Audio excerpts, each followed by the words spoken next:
ஆயிஷாவில் இருந்துள்ள அனைவருக்கும் பணிவான வணக்கங்கள். இன்றைக்கி காலையில் தான் ஆயிஷா நியூஸ் சேனலில் இந்த செய்தி கொடுத்துருப்பேன். ஆசிரியர் தேர்வு வாரியம் சர்டிஃபிகேட் வெரிஃபிகேஷன் சாஃப்ட்வேர் போர்ட்டலோட டெண்டர் கொடுத்துருக்காங்க அப்படின்னு சொல்லிட்டு. இது வந்து டேட்டு பார்த்திங்கன்னா 12/7/2024 எக்ஸ்டெண்ட் பண்ணியிருக்காங்க. இது எதற்காக அப்படின்னா, எதிர் வருகின்ற தேர்வுகளில் எந்த விதமான தாமதம் ஏற்படாமல் தடுப்பதற்காக இந்த டெண்டர்லாம் எடுக்கிறாங்க. ஒரு வருஷத்துக்கு டெண்டர் கொடுத்துருக்காங்க. இது யார் எடுக்க போகிறாங்கன்னு இன்னும் தெரிய வரல. இதுக்கு மேலே தான் தெரிய போகுது. இதில் முக்கியமாக கூர்ந்து பார்க்கக்கூடியது என்னென்னா, வருகின்ற second degree teachers TRP exam நடந்து முடிஞ்ச உடனே உடனடியாக சிவி லிஸ்ட்டும் உடனடியாக செலெக்ஷன் லிஸ்ட்டு வெளியிடறதுக்கான ஒரு முகாந்திரம். அடுத்து assistant professor arts and science college education காலேஜிலுக்கான தேர்வு 4000 பேர் எடுக்க போகிறாங்க. அவங்களோட சிவி ப்ராசஸும் செலெக்ஷன் ப்ராசஸும் எக்காரணம் கொண்டு தடப்படக்கூடாது, சாஃப்ட்வேரில் எந்த ப்ராப்ளம் வரக்கூடாதுன்றதுக்காகவும் இந்த முன்னெச்சரிக்கை எடுக்கிறாங்க. 3வது ஒரு எக்ஸாம் இருக்குது. என்ஜினியரிங் காலேஜ் அண்ணா யூனிவர்சிட்டியோட அசிஸ்டன்ட் ப்ரொஃபஸர், அப்புறம் assistant director physical education, librarian இந்தந்த தேர்வுகள்லாம் நடத்தி அதில் சிவி பார்த்து அதுக்கும் செலெக்ஷன் லிஸ்ட்டு கொடுக்கணும். அப்போ இதெல்லாம் மிகப்பெரிய ஒரு ஆன்லைன் ப்ராசஸ்னால ஒரு ஆல்ரெடி எக்ஸ்பீரியன்ஸாக இருக்கிற சாஃப்ட்வேர் கம்பெனியோட இவங்க டெண்டர் எடுக்கிறதுக்காக இந்த அறிக்கையெல்லாம் கொடுத்துருக்காங்க. இதுலேருந்து என்ன தெரியுதுன்னா, ஆசிரியர் தேர்வு வாரியம் தான் செய்த கவனக்குறைவுகள், அந்த எழுத்து பிழைகள், வினா பிழைகள், அப்புறம் விடை குறிப்புகள் இருக்கின்ற முரண்பாடுகள் இதெல்லாம் சரி பண்ணிக்கணுன்றதுக்கு சரியாயிட்டு வருது. தவறு செய்வது மனித இயல்பு அப்படின்ற மாதிரி இவங்க தவறு செஞ்சாங்களா இல்லையான்றதை விட கவனக்குறைவாக செயல்பட்டார்கள்ன்றது தெளிவாக தெரியுது. இப்போ இந்த கவனக்குறைவை சரி பண்ணுறதுக்கு எதெல்லாம் தனக்கு டூல்ஸ் தேவைன்றதை ரெடி ஆகுறாங்க. இதுதான் பாருங்கள். Limited tender for certificate verification and communal reservation rotation turn and software along with AMC. ஏஎம்சின்றது ஆனுவல் மெயின்டெனன்ஸ் அப்படின்னு எடுத்துகிட்டு வரலாம். ஓகேங்களா. ஆனுவல் மெயின்டெனன்ஸ் பண்ணுவோம், வருஷம் ஃபுல்லாக அது மெயின்டெனன்ஸ் பண்ணுறதுக்கான ஒரு ப்ராசஸ் சேர்ந்து பண்ண சொல்கிறாங்க. இது மெயினாக இப்போ கிளியராக எக்ஸ்பிளைன் பண்ணியிருக்காங்க பாருங்களேன். இந்த சாஃப்ட்வேர் வாங்குறது எதற்காக அப்படின்னா, certificate verification and communal reservation அந்த ரொட்டேஷன் டர்ன் இதை பிரிக்கும் போது ஷார்ட் லிஸ்ட் பண்ணும்போது எந்த ஒரு தவறுதல் ஏற்படக்கூடாது, கவனக்குறைவு ஏற்படுன்றதுக்காக இந்த சாஃப்ட்வேரை வந்து கிளியராக டிசைன் பண்ணி கொடுக்க சொல்லி டெண்டர் கொடுக்குறாங்க. இந்த டெண்டர் எடுக்க போகிற நிறுவனம் கொடுக்குற சாஃப்ட்வேர் வச்சு தான் டிஆர்பி ஒர்க் பண்ண போகுது இதுக்கு மேலே. இதுதான் software along with AMC annual maintenance கொடுத்துருக்காங்க. இதில் என்னெல்லாம் பண்ண போகிறாங்கன்றது தெளிவாக நம்ம தெரிஞ்சுக்கிட்டால் டிஆர்பி மேலே ஒரு நம்பகத்தன்மையும் அடுத்தடுத்து வருகின்ற தேர்வுகளில் விரைவாக நடக்குன்ற நம்பிக்கையும் இதில் உருவாகுது. என்ன ரோல் ஆஃப் ரெஸ்பான்சிபிலிட்டி டிஆர்பின்னு பாருங்கள். Instruction to the given by the TRP agency preparing the customised application software and preparation for various list application and following. So TRP என்னென்ன இன்ஸ்ட்ரக்ஷன் கொடுக்க போகுதுன்னு பாருங்கள். ஜென்ரல் மெரிட் லிஸ்ட்டு ப்ரிப்பேர் பண்ண சொல்ல போகிறாங்க. Certificate verification list வேணும். Level 1 on screen certificate verification software வேணும். Level 2 physical verification certificate software ஒன்று வேணும். நமக்கு முதல்ல ஒரு சிவி லிஸ்ட்டு கொடுப்பாங்க. அப்போ நம்ம சிவி லிஸ்ட்டு 2ல் போவோம். ஃபிசிக்கலாக போய் நிற்போம். அங்கே சர்டிஃபிகேட்லாம் வச்சு பார்ப்பாங்க. அதில் வர்றதெல்லாம் என்ட்ரி பண்ணோம். அடுத்து based on the logics given by the TRP for each recruitment after the evaluation of the candidate CV data, the segregating of eligible of remarking ineligible candidate and with remarks. நமக்கு physical certificate வெரிஃபிகேஷனுக்கு அப்புறம் யார் eligible யார் ineligible அதெல்லாம் பிரிக்கணும். அதுக்கான சாஃப்ட்வேரும் design பண்ண சொல்கிறாங்க. அடுத்து after CV merit list will be eligible candidate. So ineligible கேண்டிடேட்லாம் எடுத்துகிட்ட அப்புறம் எலிஜிபிள் கேண்டிடேட்டுக்கான லிஸ்ட்டும் கொடுக்குற மாதிரி சாஃப்ட்வேர் வேணும். ப்ரொவிஷன் செலெக்ஷன் லிஸ்ட்டு இதையும் ப்ரிப்பேர் பண்ணி தரணும். இதெல்லாம் நாங்கள் வந்து உங்ககிட்ட கேட்போம் அப்படின்றத இவங்க இதில் ரெக்குயர்மெண்ட்டாக சொல்கிறாங்க. அடுத்து என்னென்னா, the features of functionality and the implement of the target software will be finalized TRP தான் ஃபைனலைஸ் பண்ணும். Then software system platform decide function under specific condition to be explain by the TRP என்ன explain பண்ணுறாங்களோ அதுக்கேற்ற software தான் design பண்ணி தரணும்னு கேட்குறாங்க. ஏன்னா இவங்க தானே டெண்டரை கேட்குறவங்க. Then teacher recruitment board will be a owner of the software. எந்த சாஃப்ட்வேர் நிறுவனம் வந்து டிசைன் பண்ணி கொடுத்தாலும் ஓனர்ஷிப் வந்து டிஆர்பி கிட்ட கொடுக்கணுன்றதை கிளியராக சொல்லிடுறாங்க. அடுத்து role of responsibility of the software developing agency. Software developing ஏஜென்சியோட என்ன ரோல் அப்படின்னா, மேலே சொன்னதையே திரும்பவும் இதை நீங்கள் செய்கிறோம் அப்படின்னு ஒத்துக்க போகிறாங்க, அவ்வளோதான். Preparing general merit list qualified candidates from the mark list all the candidates. So முதல்ல ஜென்ரல் மெரிட் லிஸ்ட் ப்ரிப்பேர் பண்ண சொல்கிறாங்க. அடுத்து short listing candidate for the certificate verification with general merit list level 1 certificate verification on screen physical. Okay, இதெல்லாம் மேலே இருக்கிறதே தான். After CV ineligible eligible, அப்புறம் selection list கொடுக்கணும். சேம் அதே தான். இதுக்கு எவ்வளோ அமௌண்ட் செலவாகும் அதையும் சொல்லியிருக்காங்க. த cost of the certificate verification portal should be on software basis. The agency should be on the time schedule action plan developing அந்த ஹோஸ்டிங் போர்ட்டல். இது பெரிய ப்ராசஸ்ஸு. இந்த பெரிய ப்ராசஸ்ஸு இப்போ வந்து டெண்டர் கொடுத்துருக்காங்க. ஸோ இதில் எப்படியெல்லாம் எடுத்துகிட்டு வராங்க பாருங்கள். A copy of the CD, DVD, hard disk containing the backend software, the source code shall be made available TRB installation after the every stage of affecting the source code. So source code முதற்கொண்டு எல்லாமே heart disc, DVD இது எல்லாமே வந்து TRP கிட்ட ஒப்படைச்சிடணும், ownership கொடுக்கணுன்றாங்க. இதெல்லாம் வந்து என்னென்னா security level தான் சொல்ல முடியும்.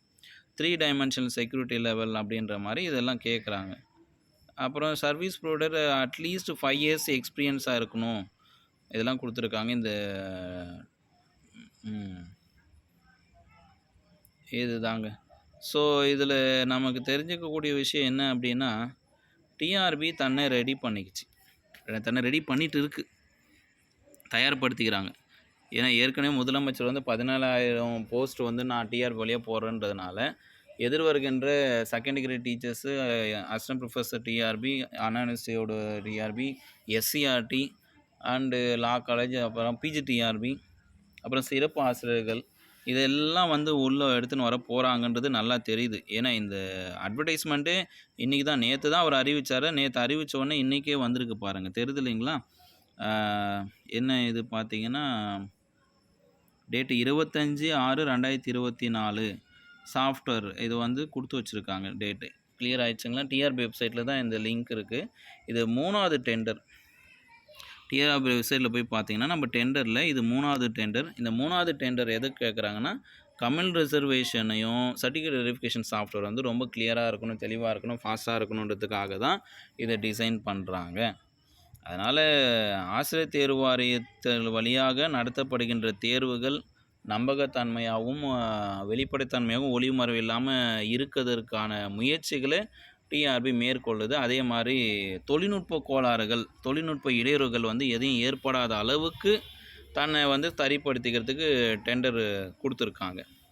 அதனால் எதிர்காலத்தில் நம்ம தேர்வு எழுதின உடனே tentative answer key, final answer key, அதுக்கப்புறம் சிவி லிஸ்ட் ப்ரிப்பேர் ஆகிறது, ஃபிசிக்கல் சிவி வெரிஃபிகேஷன், அதுக்கப்புறம் பார்த்திங்கன்னா எலிஜிபிள் இல்லிஜிபிள் கேண்டிடேட்ஸ் பிரிக்கிறது, அதுக்கப்புறம் ஃபைனலாக செலெக்ஷன் லிஸ்ட்டு, இதெல்லாம் வந்து ரொம்ப ஃபாஸ்ட்டாக பண்ணுறதுக்கு இந்த டெண்டர் எடுக்கிறாங்கன்றது மட்டும் என்னால் புரிஞ்சிக்க முடியுது. உங்களாலையும் புரிஞ்சிக்க முடியுது அப்படின்னா yes I can understand sir கமெண்ட்டில் போடுங்க, தப்பு கிடையாது. உங்களுக்கு என்ன புரிஞ்சதுன்றத கமெண்ட் பாக்ஸில் போடுங்க.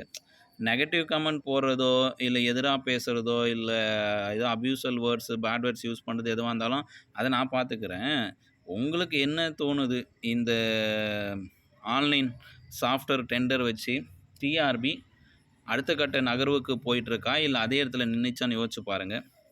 டிஆர்பி தொடர்பான எத்தனை வழக்குகள் இருந்தாலும் பாருங்கள், அடுத்த கட்ட நகர்வுக்கு டிஆர்பி நகர்ந்துட்டு தான் இருக்குது. அதாவது வழக்குகள் அப்படின்னும் போது 1 வழக்கோ 2 வழக்கோ 1000 வழக்கோ 10,000 வழக்குகள் எத்தனை வழக்குகள் இருந்தாலும் சரிங்க, வழக்குகளை சந்திக்கிறதுக்குன்னு ஆசிரியர் தேர்வு வாரியம் அதுக்குன்னு வழக்கறிஞர்களை வச்சுருக்காங்க, லாயர் வச்சுருக்காங்க, அவங்களுக்கு ஃபீஸ் கொடுக்குறாங்க, சம்பளம் கொடுக்குறாங்க, அவங்க வேலையை பார்க்க போகிறாங்க. இவங்கெல்லாம் யார்? இவங்க அடுத்தடுத்த தேர்வுகளுக்கு தேவையான சாஃப்ட்வேரை ரெடி பண்ணிக்கிட்டு தயார் நிலையில் இருக்கிறவங்க. இன்னொருத்தர் யார்? அடுத்து ஒரு பேனல் கமிட்டி. இப்போ செகண்ட் டிகிரி டீச்சர்ஸ் எக்ஸாமுக்கு கொஷின் பேப்பர் செட் பண்ணிகிட்டு இருப்பாங்க. அடுத்து அசிஸ்டன்ட் ப்ரொஃபஸர் காலேஜுக்கு எக்ஸாமுக்கான கொஷின் பேப்பர் செட் பண்ணோம் இல்லையா? கொஷின் பேப்பர் செட் பண்ணி அதை வந்து ப்ரூஃப் பார்த்து அனுப்பி இதெல்லாம் நடக்கலையா? ஸோ அதுக்கு தனித்தனியான கிட்டத்தட்ட 70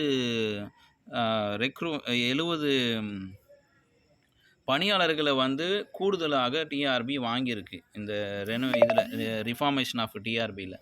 அதனால் டிஆர்பி துரிதமாக தான் செயல்படுது. வழக்குகள் ஒரு பக்கமாக இருந்தாலும் ஆசிரியர் தேர்வு வாரியம் தனக்கான அலுவலக பணிகளை அந்த ஆசிரியர் தேர்வு அலுவலர்களை வச்சு அடுத்தடுத்த தேர்வுகளுக்கு தன்னை சரிப்படுத்தின்னு போயிட்டு இருக்குன்றது மட்டும் நல்லா தெளிவாக தெரியுது.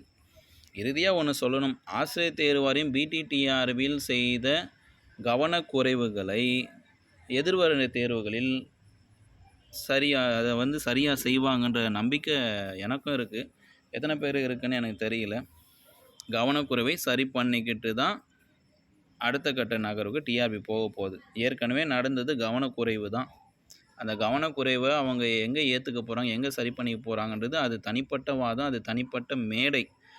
அதோட மேடையே வேறு, அதோட விவாதமே வேறு. நமக்கு இது என்ன அப்படின்னா, கேண்டிடேட்ஸை கிளியராக மோட்டிவ் பண்ணுறதுக்காக தான் இந்த வீடியோ. வழக்குகள் இருக்குது, டிஆர்பி அப்படியே நின்று போச்சு, செயல்படாது, எக்ஸாம்ஸ் எல்லாம் நிறுத்திட்டாங்க அப்படியெல்லாம் கிடையாது.